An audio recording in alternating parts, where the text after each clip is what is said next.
Et si je te disais que le secret de l'abondance ne réside pas dans ce que tu accumules, mais dans ce que tu donnes? Reste avec moi jusqu'à la fin, parce qu'on va déconstruire un des plus grands mensonges modernes sur l'argent. D'abord, donner, ce n'est pas perdre. Dans notre société, on associe donner à perdre. Mais dans la logique spirituelle, surtout islamique, donner est égal à investir dans l'invisible. Et dans le hadith, la richesse ne diminue jamais à cause d'une aumône, rapporté par l'imam muslim. Tu crois que ton compte baisse quand tu donnes? Attends d'écouter ce qui se passe réellement derrière les coulisses du monde invisible. L'état d'esprit d'abondance versus l'état d'esprit de pénurie. Celui qui donne envoie un message à son cerveau, j'ai assez. Alors celui qui garde, tout vit dans la peur, je vais manquer. La peur bloque la circulation de l'énergie financière. Donner, c'est prouver à soi-même qu'on n'est pas esclave de l'argent. Et si je te disais que ton blocage financier vient justement de cette peur, découvrons pourquoi. On étudie le mécanisme psychologique du don. Le don déclenche un sentiment de satisfaction profonde.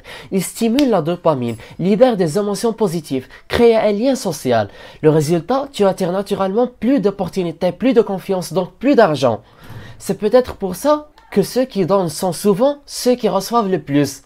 Tu ne trouves pas? Donner dans la discrétion. Le vrai test de sincérité. Pas besoin de montrer ou attendre un retour. Le don qui attire l'abondance est celui qui est désintéressé et discret.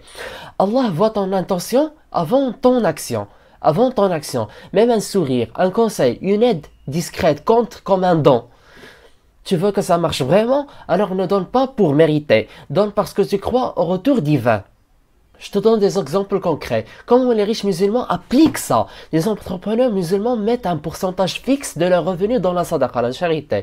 Certains font les waqf.